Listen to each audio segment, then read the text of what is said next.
নমস্কার বন্ধুরা, অনিত্রার পরিবারে আপনাদের স্বাগত জানাই। চলে এলাম একটি নতুন ভিডিও নিয়ে।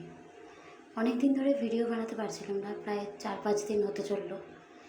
বাড়িতে অনেক কাজের চাপ ছিল বলে এই জন্য আমি আসতে পারিনি বা ভিডিও দিতে পারিনি। তো আজকে থেকে আবার ভিডিও দেওয়া শুরু করব। তো আজকে আমি আমার মেয়েকে ইভিনিংয়ে কী খাওয়াবো তারই একটা খাবার বানাচ্ছি। তার জন্য চিড়েটাকে আগে থেকে ভালো করে ধুয়ে আধা ঘন্টা মতো ভিজিয়ে রেখেছিলাম, আর খেজুর দুটোকে 1 ঘন্টা মতো ভিজিয়ে রেখেছিলাম।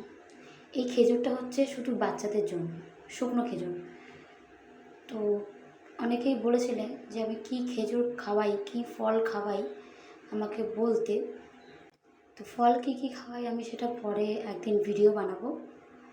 তো খেজুরটা নিয়েও আমি ফটো তুলে পাঠিয়ে দেবো আপনাদেরকে, কী খেজুর খাওয়াই। তো চলে এলাম রান্না করতে। তো প্রথমে আমি কড়াইয়ে একটু বাটার দিয়ে দেবো।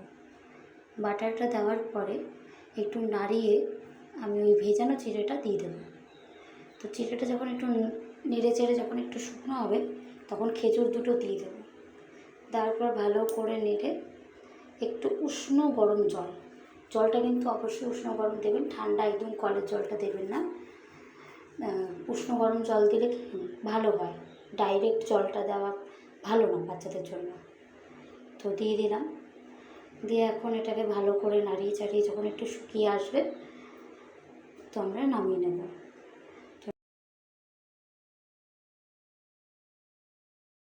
তো নামিয়ে নিলাম, দেখুন নামিয়ে নিয়েছি। নামিয়ে নেওয়ার পর আমি এটাকে একটু মিক্সিতে মিক্সড করে নিয়েছিলাম, মানে ব্লেন্ড করে নিয়েছিলাম যাতে কোনো অসুবিধা না হয়।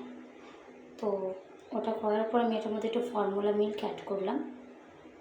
আপনারা দেখুন, আমি ল্যাকটোজেনটা খাওয়াই আমার মেয়েকে, তো আমি সেটাই দিয়েছি। আপনারা ফর্মুলা মিল্কের পরিবর্তে বেস্ট ফিডও দিতে পারেন, বেস্ট মিল্ক, কোনো অসুবিধা নেই। তো এটাকে ভালো করে নাড়িয়ে নিয়ে এখন মেয়েকে এটা খাইয়ে দেব। তো আজকে ভিডিওটুকু এটুকুই থাক। যদি আপনাদের আমার ভিডিওটি ভালো লাগে লাইক, কমেন্ট আর শেয়ার করবেন। আর ইউটিউব থেকে দেখলে সাবস্ক্রাইব করবেন, ফেসবুক থেকে দেখলে ফলো করবেন। ধন্যবাদ।